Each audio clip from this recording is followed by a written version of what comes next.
ಇಡೀ ನಾಗರಿಕ ಸಮಾಜ ಅಕ್ಷರಶಃ ತಲೆ ತಗ್ಗಿಸುವಂತಹ ಘಟನೆ. ನಮ್ಮಲ್ಲಿ ಒಂದು ಮಾತಿದೆ, ತಾಯಿಗಿಂತ ಬಂಧುವಿಲ್ಲ, ಉಪ್ಪಿಗಿಂತ ರುಚಿ ಇಲ್ಲ ಅಂತ. ತಾಯಿಯ ಸಂಬಂಧಕ್ಕೆ ಅಷ್ಟು ಬೆಲೆ ಇದೆ. ತಂದೆ ತಾಯಿ ಅಂತ ಹೇಳಿದರೆ ದೇವರ ಸ್ವರೂಪ ಅಂತ. ಆ ಮರ್ಯಾದೆ ಇದೆ ನಮ್ಮಲ್ಲೆಲ್ಲ ಭಾರತೀಯ ಸಂಸ್ಕೃತಿಯಲ್ಲಿ. ಆದರೆ ಯಾರೋ ಒಬ್ಬ ಪ್ರಿಯಕರನಿಗಾಗಿ ತಂದೆ ತಾಯಿ ಮತ್ತು ಸ್ವಂತ ಸಹೋದರಿಯನ್ನು ಕೊಲೆ ಮಾಡಿರುವಂಥದ್ದು, ಇಹಲೋಕಕ್ಕೆ ಕಳಿಸಿರುವಂತಹ ನಾಗರಿಕ ಸಮಾಜ ತಲೆ ತಗ್ಗಿಸುವಂಥ ಘಟನೆ ಬೆಂಗಳೂರಿನ KR ಪುರಂ ವ್ಯಾಪ್ತಿಯಲ್ಲಿ ನಡೆದಿರುವಂಥ ಘಟನೆ ಇದು. ಪ್ರಿಯಕರನಿಗಾಗಿ ಲಿವಿಂಗ್ ರಿಲೇಷನ್ಶಿಪ್ನಲ್ಲಿದ್ದಂತಹ ಈ ಜೋಡಿ ತಮ್ಮ ಯಾವುದ್ಯಾವುದೋ ಕಾರಣಕ್ಕಾಗಿ 30 ಲಕ್ಷ ರೂಪಾಯಿ ಸಾಲ ಮಾಡಿದ್ರಂತೆ. ಸಹಜವಾಗಿ ಹುಟ್ಟಿದ ಮಗಳು ಹಾಳಾಗಬಾರ್ದು ಅಂತ ತಂದೆ ತಾಯಿಯ ರೋದನೆ ಇರುತ್ತೆ.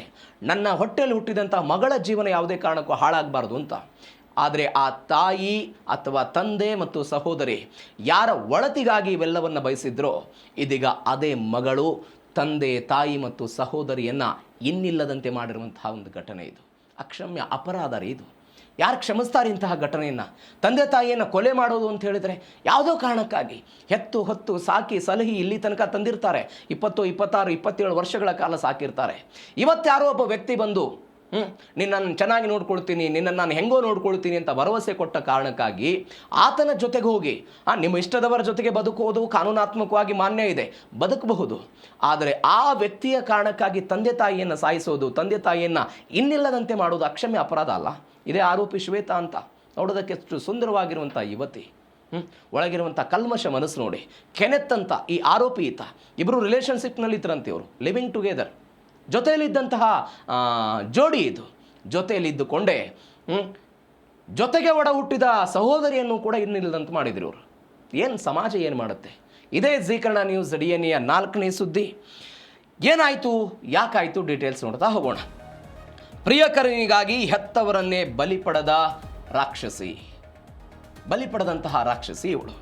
ಬೆಂಗಳೂರನ್ನೇ ಈ ತ್ರಿವಳಿ ಕೊಲೆಗಾರ್ತಿ, ಅಂದರೆ ಈ ಪ್ರಕರಣ ಏನು ನಡಗಿಸಿತ್ತು, ತ್ರಿವಳಿ ಕೊಲೆಗಾರ್ತಿ ಶ್ವೇತಾ ಇದೀಗ ಅರೆಸ್ಟ್ ಆಗಿರೋದು. ಪುದುಚೇರಿಯಲ್ಲಿ ಬಂಧನ ಆಗಿದೆ. ಕೊಲೆ ಮಾಡಿ ನಮ್ಮಲ್ಲಿ ಫುಟೇಜ್ ಕೂಡ ಇತ್ತದು, ನಿನ್ನೆಲ್ಲ ನೀವು ನೋಡಿದ್ರಿ. ರಾಜಾರೋಷವಾಗಿ ಹೊರಗೆ ಬರ್ತಾರೋ ಫ್ಲಾಟ್ನಿಂದ. ತಂದೆ ತಾಯಿ ಸಹೋದರಿಯರನ್ನೆಲ್ಲ ಸಾಯಿಸಿದ ನಂತರ ರಾಜಾರೋಷವಾಗಿ ನಡ್ಕೊಂಡು ಹೋಗ್ತಾರೆ. CCTVಯಲ್ಲೆಲ್ಲ ಫೋಟೇಜ್ ಸರಿಯಾಗಿತ್ತದು. ಪ್ರಿಯಕರ ಕೆನೆಟ್ ಜೊತೆಗೆ ಸೇರಿ ಅಪ್ಪ ಅಮ್ಮ ತಂಗಿಯನ್ನೇ ಈ ಪಾಪೆಲ್ಲ ಮುಗಿಸಿದ್ರು. ಅಮ್ಮನನ್ನು ನಾನೇ ಕೊಂದೆ ಅಂತೆಲ್ಲ ಹೇಳಿದಾಳೆ ಇವಳು. ನಾನೇ ಕೊಂದೆ ಅಂತೆಲ್ಲ ಹೇಳಿಕೆಗಳನ್ನು ಕೊಟ್ಟಿರುವಂತಹ ಶ್ವೇತಾ. ಏನಾಯ್ತು ಇದು ಘಟನೆ ಅಂತ ಹೇಳಿದರೆ, KR ಪುರಂನ ಸೀಗೆಹಳ್ಳಿ ಅಂತ 24 ವರ್ಷ ಶ್ವೇತಾಳಿಗೆ. ಸೋಮ್ ಸುಂದರ್ ಅಂತ ಅವರ ತಂದೆ 55 ವರ್ಷ, ಮುತ್ತುಲಕ್ಷ್ಮಿ ಅಂತ ಅವರ ತಾಯಿ 48 ವರ್ಷ, ಸುಪ್ರಿಯಾ ಅಂತ 19 ವರ್ಷದ ತಂಗಿ. ಈ ಮೂವರನ್ನು ಕೂಡ ಕೊಲೆ ಮಾಡಿದ್ಲು. ಜೂನ್ 22ನೇ ತಾರೀಕಿಗೆ ಈ ಘಟನೆ ಆಗಿದೆ ಅಂತೆಲ್ಲ ಹೇಳ್ತಿದ್ದಾರೆ. ಹೆಂಗಾಯ್ತು ಇದು ಘಟನೆ ಅಂತ ಹೇಳಿದರೆ, ಕೊಲೆಯಾದ ಹಿಂದಿನ ದಿನ ಮುತ್ತುಲಕ್ಷ್ಮಿ ಮತ್ತು ಈ ಸಹೋದರಿ ಸುಪ್ರಿಯಾ ಏನಿದ್ದಾರೆ, ಅವರಕ್ಕ ಇದ್ದಂತಹ ಶ್ವೇತಾ ಮನೆಗೆ ಬಂದಿದ್ರು. ಅವರೇನೋ ಕರೆಸ್ಕೊಂಡಿದ್ರಂತೆ, ಫ್ಲಾಟಿಗೆ ಬನ್ನಿ ಅಂತ ಕರೆಸ್ಕೊಂಡಿದ್ರು. ಎಂದಿನಂತೆ ತಾಯಿ ಮತ್ತು ಇನ್ನೊಬ್ಬ ಮಗಳು ಸೇರಿಕೊಂಡು ಶ್ವೇತಾ ಪ್ಲಾಟಿಗೆ ಹೋದರು. ಪ್ಲಾಟಿಗೆ ಹೋದ ನಂತರ ಏನು ಘಟನೆ ಆಯಿತು, ಇಡೀ ದಿನ ಶ್ವೇತಾಳ ಜೊತೆಗೆ ಇರ್ತಾರೆ ಇವರು. ತಾಯಿ ಮತ್ತು ಇನ್ನೊಬ್ಬ ಮಗಳು ಜೊತೆಗೆ ಇದ್ದರು. ಜೊತೆಗಿದ್ದ ನಂತರ ಸಂಜೆ ಆಗ್ತಾ ಇದ್ದಂತೆ ಸುಪ್ರಿಯಾ ಏನು ಮಾಡಿದ್ರು, ವರ್ತೂರಿನ ಮನೆಗೇನೋ ವಾಪಸ್ ಬಂದ್ರಂತೆ. ಅವರ ಸಹೋದರಿ ವರ್ತೂರಿನ ಮನೆಗೆ ವಾಪಸ್ ಬಂದರು. ಈ ವರ್ತೂರಿನ ಮನೆಗೆ ವಾಪಸ್ ಬಂದ ನಂತರ ತಾಯಿ ಅಷ್ಟೇ ಇದ್ರು ಮನೆಯಲ್ಲಿ. ತಾಯಿ ಮುತ್ತುಲಕ್ಷ್ಮಿ ಮತ್ತು ಶ್ವೇತಾ, ಅದಾದ ನಂತರ ಆತನ ಪ್ರಿಯಕರ ಏನೋ ಇದ್ರು ಅಂತ ಹೇಳ್ತಿದ್ದಾರೆ. ಇವೆಲ್ಲವೂ ಕೂಡ ಆದ ನಂತರ ಘಟನೆಗಳಾಯಿತು. ಘಟನೆ ಆದ ನಂತರ ಬಹುಶಃ ಅಲ್ಲೇ ಮುತ್ತುಲಕ್ಷ್ಮಿಯವರು ಕತೆ ಮುಗಿಯಿತು ಅನಿಸುತ್ತೆ, ಇವರು ಮುಗಿಸಿದ್ರು ಅನಿಸುತ್ತೆ. ಅದಾದ ನಂತರ ಒಂದು ಘಟನೆ ಆಗುತ್ತೆ. ಮರುದಿನ ಈ ಸೋಮ್ ಸುಂದರ್ ಮತ್ತು ಇನ್ನೊಬ್ಬ ಸುಪ್ರಿಯಾ ಮಗಳಿಗೆ ಮುತ್ತುಲಕ್ಷ್ಮಿಯಲ್ಲಿ ಏನು ಫೋನ್ ಸಂಪರ್ಕಕ್ಕೆ ಸಿಗಲ್ಲ, ಯಾವುದೇ ಏನು ಸಂಪರ್ಕಕ್ಕೆ ಸಿಗಲ್ಲ. ಸಹಜವಾಗಿ ಆತಂಕ ಶುರುವಾಗುತ್ತೆ. ನನ್ನ ಹೆಂಡತಿ ಮಗಳ ಮನೆಗೆ ಹೋಗಿದ್ದಾಳೆ, ಇವತ್ತಿನ ತನಕ ವಾಪಸ್ ಸಂಪರ್ಕಕ್ಕೆ ಸಿಗ್ತಿಲ್ಲ ಅಂತ ಮಾರನೇ ದಿನ ಅವರಿಗೆ ಅನುಮಾನ ಬರೋದಕ್ಕೆಲ್ಲ ಶುರುವಾಗುತ್ತಂತೆ. ಹೀಗಾಗಿ ಅವರು ವಾಪಸ್ ಅಪಾರ್ಟ್ಮೆಂಟಿಗೆ ಬಂದರು. ಅಪಾರ್ಟ್ಮೆಂಟಿಗೆ ಬಂದ ನಂತರ ಅವರನ್ನು ಕೂಡ ಕೊನೆಗೊಳಿಸುವ ಪ್ರಯತ್ನಗಳಾಗಿದೆ. ಇದು ಒಟ್ಟಾರೆ ಘಟನೆ ಆಗಿರುವಂತಹ ಬೆಳವಣಿಗೆ. ಈ ತ್ರಿವಳಿ ಕೊಲೆ ಪ್ರಕರಣದ ಬಗ್ಗೆ ನಮ್ಮ ಪ್ರತಿನಿಧಿ ವಿಶ್ವನಾಥ್ ಹರಿಹರ ಒಂದು ಪ್ರತ್ಯಕ್ಷ ಒಂದು ವರದಿ ಕೊಟ್ಟಿದ್ದಾರೆ. ಈ ಬಗ್ಗೆ ಏನಾಯಿತು ಏನು ಎತ್ತ ಅಂತ ಒಂದ್ಸರಿ ನೋಡೋಣ ಅದನ್ನು. ಶ್ವೇತಾ ಕುಟುಂಬಸ್ಥರು ಈ ಬಗ್ಗೆ ಆಕೆಗೆ ಬುದ್ಧಿವಾದವನ್ನು ಹೇಳುವಂತಹ ಕೆಲಸಕ್ಕೂ ಕೂಡ ಮುಂದಾಗಿರ್ತಾರೆ. ಆದರೆ ಇದರಿಂದ ಸಾಕಷ್ಟು ಕೋಪದಲ್ಲಿರ್ತಾಳೆ. ಹೇಗಾದರೂ ಮಾಡಿ ಇದರಿಂದ ಹೊರಗಡೆ ಬರಬೇಕು ಅನ್ನೋ ಒಂದು ಪ್ಲಾನನ್ನು ಮಾಡಿಕೊಂಡು ಶನಿವಾರವೇ ತನ್ನ ತಾಯಿ ಮತ್ತು ತಂಗಿಯನ್ನು ಊಟಕ್ಕೆ, ಅಂದರೆ ಸುಪ್ರಿಯಾ ಹಾಗೂ ಮುತ್ತುಲಕ್ಷ್ಮಿಯನ್ನು ತನ್ನ ಮನೆಗೆ, ಅಂದರೆ ಸಿಂಗೇನಹಳ್ಳಿ ಬಳಿ ಇರುವಂತಹ ತನ್ನ ಮನೆಗೆ ಕರೆಸ್ಕೊಳ್ತಾಳೆ. ಅಂದರೆ ಅಪಾರ್ಟ್ಮೆಂಟ್ಗೂ ಕೂಡ ಕರೆಸ್ಕೊಳ್ತಾಳೆ. ಅದೇ ಸಂದರ್ಭದಲ್ಲಿ ಬೆಳಗಿನಿಂದ ಸಂಜೆಯವರೆಗೂ ಕೂಡ ಸುಪ್ರಿಯಾ ಅಲ್ಲೇ ಕೂಡ ಇರ್ತಾಳೆ. ಅದಾದ ಮೇಲೆ ಸುಪ್ರಿಯಾ ಸಂಜೆ ಹೊತ್ತಿನಲ್ಲಿ ಮತ್ತೆ ತಮ್ಮ ಮನೆಗೆ ವಾಪಸ್ ಕೂಡ ಆಗ್ತಾಳೆ. ವಾಪಸ್ ಆದ ನಂತರ ಮುತ್ತುಲಕ್ಷ್ಮಿ ಅಲ್ಲೇ ಉಳ್ಕೊಂಡಿರ್ತಾಳೆ. ಆದರೆ ಮರುದಿನ ಈ ಸೋಮಸುಂದರ್ ಆಗಿರಬಹುದು ಮತ್ತು ಸುಪ್ರಿಯಾ ಆಗಿರಬಹುದು ಶ್ವೇತಾ ಹಾಗೂ ತನ್ನ ತಾಯಿಗೆ ಅಂದರೆ ಮುತ್ತುಲಕ್ಷ್ಮಿಗೆ ಕರೆ ಮಾಡುವಂತಹ ಪ್ರಯತ್ನವನ್ನು ಮಾಡ್ತಾರೆ. ಯಾವುದೇ ರೀತಿಯಲ್ಲೂ ಕೂಡ ಸಂಪರ್ಕ ಕೂಡ ಸಿಕ್ಕಿರೋದಿಲ್ಲ. ಹೀಗಾಗಿ ಅನುಮಾನಗೊಂಡಂತಹ ಸೋಮಸುಂದರ್ ಮತ್ತು ಸುಪ್ರಿಯಾ ಏನಿದ್ದಾರೆ ಮನೆ ಬಳಿ ಬರ್ತಾರೆ. ಮಳೆಯ ಬಳಿ ಬಂದಂತಹ ಸಂದರ್ಭದಲ್ಲಿ ಈಗ ಅದಾಗಲೇ ಶನಿವಾರ ಅಥವಾ ಭಾನುವಾರ ಬೆಳಗ್ಗೆನೇ ಮುತ್ತುಲಕ್ಷ್ಮಿಯ ಹತ್ಯೆ ಮಾಡಿದ್ದಾರೆ ಅನ್ನೋದು ಗಂಭೀರ ಆರೋಪ ಕೂಡ ಈ ಆರೋಪಿಗಳ ಮೇಲೆ ಇರುವಂಥದ್ದು. ಅಂದರೆ ಆಕೆಯನ್ನು ಹತ್ಯೆಯನ್ನು ಮಾಡಿ ತದನಂತರ ಆ ಬ್ಲಡ್ಡನ್ನು ಕಂಪ್ಲೀಟಾಗಿ ಒರೆಸೋ ಮುಖಾಂತರವಾಗಿ ಈ ಒಂದು ಬಾಡಿಯನ್ನು ವಾಶ್ರೂಮ್ನಲ್ಲಿ ಬಚ್ಚಿಟ್ಟಿದ್ರು ಅನ್ನೋ ಒಂದು ಅನುಮಾನಗಳು ಕೂಡ ಪೊಲೀಸರಲ್ಲಿದೆ. ಯಾವಾಗ ಸೋಮಸುಂದರ್ ಹೋಗಿ ಪ್ರಶ್ನೆಯನ್ನು ಮಾಡ್ತಾರೋ ಮತ್ತು ಸುಪ್ರಿಯಾ ಪ್ರಶ್ನೆಯನ್ನು ಮಾಡ್ತಾರೋ ಅದೇ ಸಂದರ್ಭದಲ್ಲಿ ಪ್ರಿಯತಮ ಕೆನತ್ ಕೂಡ ಅಲ್ಲಿರ್ತಾನೆ. ಇದೇ ವೇಳೆ ಏನೂ ಆಗೋದಿಲ್ಲ, ಒಳಗಡೆ ಬಾ, ಏನೂ ಸಮಸ್ಯೆ ಆಗಿಲ್ಲ ಅನ್ನೋ ಒಂದು ಆ್ಯಂಗಲಲ್ಲಿ ಆಕೆ ಶ್ವೇತಾ ಏನಿದ್ದಾಳೆ ಸುಪ್ರಿಯಾಳನ್ನು ಒಳಗಡೆ ಕರ್ಕೊಳ್ತಾಳೆ.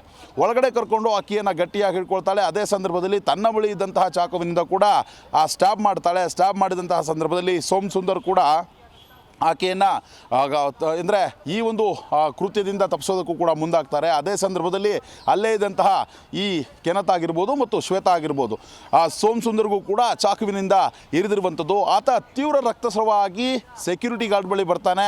ಅದೇ ಸಂದರ್ಭದಲ್ಲಿ ಏನಾಯಿತು ಅಂತ ವಿವರಣೆಯನ್ನು ಕೂಡ ಕೊಡ್ತಾನೆ. 112ಗೆ ಕರೆ ಹೋಗುತ್ತೆ ಸೆಕ್ಯೂರಿಟಿ ಗಾರ್ಡ್ನಿಂದ.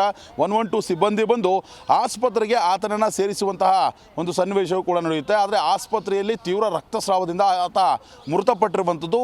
ಆತ ಮೃತಪಡೋದಕ್ಕೂ ಮುಂಚೆ ಕೆಲವೊಂದು ಮಾತುಗಳನ್ನು ಕೂಡ, ಅಂದರೆ ತನ್ನ ಮಗಳ ಅಟ್ಟಹಾಸ ಹೇಗಿತ್ತು, ಯಾವ ರೀತಿಯಾಗಿ ಹತ್ಯೆಯನ್ನು ಮಾಡಿದ್ಲು, ಎಸ್ ನೀವು ಕೇಳಿಸ್ಕೊಂಡ್ರಿ ಹೆಂಗೆ ಘಟನೆ ಆಯ್ತಿದ್ದು. ಊಟಕ್ಕೆ ಕರೆಸ್ಕೊಂಡು ಅದಾದ ನಂತರ ಹತ್ಯೆ ಆಗಿರೋ ಬಗ್ಗೆ. ಊಟಕ್ಕೆ ಕರೆದು ಉಸಿರು ತೆಗೆದಂತಹ ಮಗಳು, ಯಾರೋ ಹೆತ್ತ ತಂದೆ ತಾಯಿ ಗಂಡನ ಮನೆಗೋ ಅಥವಾ ಮಗಳ ಮನೆಗೆ ಬರ್ತಾರೆ ಅಂದರೆ ಸಂಭ್ರಮದ ವಾತಾವರಣ ಇರುತ್ತೆ. ಖುಷಿಯಿಂದ ಹೋಗ್ತಾರೆ ತಂದೆ ತಾಯಿ ನನ್ನ ಮಗಳನ್ನು ನೋಡಬೇಕು ಅಂತ. ಅದೇ ಊಟಕ್ಕೆ ಕರೆದು ಇದೀಗ ಜೀವವನ್ನೇ ತೆಗೆದಿರುವಂತಹ ಆರೋಪ. 30 ಲಕ್ಷವನ್ನು ಸಾಲ ಮಾಡ್ಕೊಂಡಿದ್ದಂತೆ ಶ್ವೇತಾ. 30 ಲಕ್ಷ ರೂಪಾಯಿ ಸಾಮಾನ್ಯದ ದುಡ್ಡಲ್ಲ, 30 ಲಕ್ಷ ರೂಪಾಯಿ ಸಾಲ ಇತ್ತು. ಪ್ರಿಯಕರ ಕೆನೆತ್ ಜೊತೆಗೆ ಲಿವ್ ಇನ್ ರಿಲೇಷನ್ಶಿಪ್ನಲ್ಲಿದ್ಲು ಹಂತಕಿ. ಕೊಲೆಯ ಹಿಂದಿನ ದಿನವೇ ತಾಯಿ ಮತ್ತು ತಂಗಿಯನ್ನ ಎಲ್ಲ ಮನೆ ಕರೆಸ್ಕೊಂಡಿದ್ಲು. ನಾವು ಅದ್ರ ಬಗ್ಗೆ ಡೀಟೇಲ್ ಆಗಿ ನೋಡಿದ್ವಿ. ಮನೆಗೆ ಬನ್ನಿ ಅಂತ ಕರೆಸ್ಕೊಂಡ್ರು. ಅದಾದ ನಂತರ ಈ ಸುಪ್ರಿಯಾ ವಾಪಸ್ ಮನೆಗೆ ಹೋದ್ರು. ಆಮೇಲೆ ಇಂಥದ್ದೊಂದೆಲ್ಲ ಘಟನೆ ಆಯಿತು. ಹೆತ್ತವರ ವಿರೋಧದ ನಡುವೆಯೂ ಕೂಡ ಇವರೆಲ್ಲ ಅಪಾರ್ಟ್ಮೆಂಟ್ನಲ್ಲಿ ಇದ್ರಂತೆ. ಶ್ವೇತಾ ಮತ್ತು ಕೆನೆತ್ ಇವ್ರದೆಲ್ಲ ಪ್ರೀತಿ ಇತ್ತು. ಐಷಾರಾಮಿ ಜೀವನಕ್ಕೆ ಒಂದು 30 ಲಕ್ಷ ರೂಪಾಯಿ ಸಾಲವನ್ನು ಮಾಡ್ಕೊಂಡಿದ್ರು. ಈ ಸಾಲದ ವಿಚಾರದ ಬಗ್ಗೆಯೂ ಕೂಡ ಸ್ವಲ್ಪ ಗಲಾಟೆಗಳಾಗ್ತಿತ್ತು ಅಂತ ಸದ್ಯಕ್ಕೆ ಬರ್ತಾ ಇರುವಂಥ ಡೀಟೇಲ್ಸು. ಈ ಕೆನೆತ್ನಿಂದ ದೂರ ಇರಬೇಕು ಅನ್ನುವಂತೆಲ್ಲ ಬುದ್ಧಿವಾದ ಎಲ್ಲ ಹೇಳ್ತಿದ್ರಂತೆ. ಬೇಡ, ಆ ಸಂಬಂಧ ಬಿಟ್ಬಿಡು, ಬುದ್ಧಿವಾದ ಸಹಜವಾಗಿ ತಂದೆ ತಾಯಿ ಹೇಳ್ತಾರೆ, ಹೀಗಾಗಿ ದೂರ ಇರಬೇಕು ಅಂತೆಲ್ಲ ಹೇಳ್ತಿದ್ರಂತೆ. ಬಟ್ ಇವ್ಯಾವುದು ಕೂಡ ಆಗಿಲ್ಲ. ಕೊನೆಗೆ ಇಂಥದ್ದೊಂದು ಘಟನೆ ಆಯಿತು. ಶ್ವೇತಾ ಪುದುಚೇರಿಯಲ್ಲಿ ಇದೀಗ ಬಂಧನ ಆಗಿರೋದು. ಅಕ್ಷರಶಃ ಸಿಲಿಕಾನ್ ಸಿಟಿ ಈ ಘಟನೆಯಿಂದ ನಡೆದು ಹೋಗ್ಬಿಟ್ಟಿದೆ. ಲಿವ್ ಇನ್ ರಿಲೇಷನ್ಶಿಪ್ನಲ್ಲಿದ್ದಂತಹ ಜೋಡಿ ಇದು ಹಂತಕಿ. ತಂದೆ ತಾಯಿಯನ್ನು ಕರೆಸಿಕೊಂಡು ಈ ರೀತಿಯಾಗಿ ಕೊಲೆ ಮಾಡಿರುವಂತಹ ಘಟನೆ. ಊಟಕ್ಕೆ ಕರೆದ್ರಂತ ನೋಡಿ. ಊಟಕ್ಕೆ ಕರೆದ್ರಂತ ತಾಯಿ ಸಹಜವಾಗಿ ಹೋಗಿದ್ದಾಳೆ.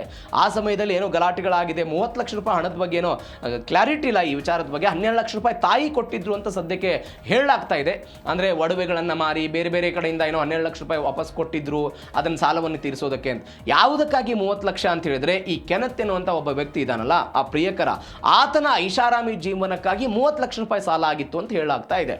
ಆ 30 ಲಕ್ಷ ಸಾಲದ ವಿಚಾರವಾಗಿಯೇ ಸ್ವಲ್ಪ ಬೆಳವಣಿಗೆಗಳಾಗಿತ್ತು. ಮತ್ತು ಸಂಬಂಧದ ಬಗ್ಗೆಯೂ ಕೂಡ ಗೊಂದಲಗಳಿತ್ತು. ಹೀಗಾಗಿ ಇದೆಲ್ಲ ಬೆಳವಣಿಗೆಗಳ ಆದ ನಂತರ ಇದೀಗ ಆ ವ್ಯಕ್ತಿಯನ್ನ ಅಂದ್ರೆ 3 ಜನರನ್ನ ಈ ಹಂತಕಿ ಮಗಳು ಕೊಲೆ ಮಾಡಿರೋ ಘಟನೆ ಇದು. ಮತ್ತೊಂದು ಆಘಾತಕಾರಿ ಘಟನೆ ಅಂದರೆ ಇದೇ ವಿಚಾರದಲ್ಲಿ ಈ ಕಿರಾತಕರು, ಕೊಲೆಗಡಕರು 30-40 ಬಾರಿ ಎರೆದುಬಿಟ್ಟಿದ್ದಾರಂತೆ. ಚಾಕುವಿನಿಂದ 30-40 ಬಾರಿ ಇರಿದಿದ್ದಾರೆ ಅಂತ ಯಾರು ಹೇಳಿರೋದು? ಅವರ ತಂದೆ ಕೊಟ್ಟಿರುವಂಥ ಹೇಳಿಕೆ ಇದು. ಹೆಂಗೆ ಮೃತಪಟ್ಟಿದ್ದಾರೆ, ಹೆಂಗೆ ಹೇಳಿಕೆ ಕೊಟ್ಟರು? ನೀವು ಅವಾಗಲೇ ನಮ್ಮ ಪ್ರತಿನಿಧಿ ವಿಶ್ವನಾಥ್ ಹೇಳ್ತಾ ಇರೋದನ್ನು ಕೇಳಿಸ್ಕೊಂಡ್ರಿ.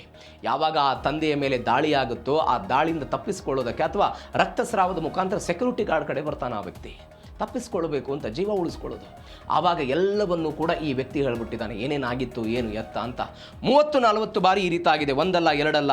ರಕ್ತದ ಮಡುವಿನಲ್ಲಿ ಒದ್ದಾಡುತ್ತಾ ಸೆಕ್ಯೂರಿಟಿ ಬಳಿ ಈ ತಂದೆ ಬಂದರು. ಆಸ್ಪತ್ರೆಯಲ್ಲಿ ಸಾಯುವ ಮುನ್ನ ಈ ಎಲ್ಲದರ ಬಗ್ಗೆಯೂ ಕೂಡ ಆ ವ್ಯಕ್ತಿ ಸ್ಟೇಟ್ಮೆಂಟ್ ಕೊಟ್ಟರು. ಏನು ಹೇಳಿದ್ರು ಅವರು, ಫ್ಲಾಟ್ಗೆ ಹೋದಾಗ ಒಂದು ದೃಶ್ಯ ಕಾಣಿಸ್ತು, ನನ್ನ ಪತ್ನಿ ಮತ್ತು ಮುತ್ತುಲಕ್ಷ್ಮಿ ಮತ್ತು ಮಗಳು ಶ್ವೇತಾಳ ಮನೆಗೆ ಹೋಗ್ತಿದ್ದೀನಿ ಅಂತೆಲ್ಲ ಹೇಳಿ ಹೋಗಿದ್ರು ಅವರು. ಆದರೆ ದೀರ್ಘಕಾಲದವರೆಗೆ ನಾನು ಫೋನ್ ಮಾಡಿದೆ, ಅವರಿಗೆ ಫೋನ್ ಸ್ವೀಕಾರ ಮಾಡಲಿಲ್ಲ. ಹೀಗಾಗಿ ನಮಗೆ ಆತಂಕದ ವಾತಾವರಣ ಬಂದ್ಬಿಡ್ತು. ನಾನು ಮತ್ತು ಕಿರಿಯ ಮಗಳು ಸುಪ್ರಿಯಾ ಸಿಗೇಹಳ್ಳಿಯ ಫ್ಲಾಟಿಗೆ ಹೋದ್ವಿ. ನಾವು ಬಾಗಿಲು ತೆರೆದು ಒಳಗೆ ಹೋದಾಗ ಮಗಳು ಶ್ವೇತಾ ಮತ್ತು ಆಕೆಯ ಪ್ರಿಯಕರ ಕೆನತ್ ಇಬ್ಬರು ಕೂಡ ರಕ್ತದ ಕಲೆಗಳನ್ನೆಲ್ಲ ಒರೆಸ್ತಾ ಇದ್ರು. ಮನೆಯಲ್ಲೆಲ್ಲ ತಾಯಿಯ ಹತ್ಯೆ ಆಗಿದೆ, ರಕ್ತದ ಕಲೆ ಇತ್ತು, ಅದನ್ನೆಲ್ಲವನ್ನು ಕ್ಲೀನ್ ಮಾಡ್ತಾ ಇದ್ರು. ಹೀಗಾಗಿ ಅದೇ ಸಮಯದಲ್ಲಿ ತಂಗಿಯನ್ನ ಈ ಶ್ವೇತಾಯನ್ನ ಹಿಡಿದಿಟ್ರಂತೆ. ಆ ಸಮಯದಲ್ಲಿ ಕೆನತ್ ಇರುದ ಅಂತ ಸದ್ಯಕ್ಕೆ ಅವ್ರೇನೋ ಹೇಳಿದ್ದಾರೆ ಅಂತ. ಅಲ್ಲಿ ರಕ್ತ ನೋಡಿ ಏನಾಯ್ತು ಅಂತ ನಾವೆಲ್ಲ ಕೇಳಿದ್ವಿ. ಸಹಜವಾಗಿ ರಕ್ತ ಯಾಕೆ ಬಿದ್ದಿದೆ, ರಕ್ತದ ಕಲೆ ಯಾಕಿದೆ, ಯಾಕೆ ಅದನ್ನು ಕ್ಲೀನ್ ಮಾಡ್ತಾ ಇದ್ದೀರಿ ಅಂತೆಲ್ಲ ಕೇಳಿದ್ವಿ.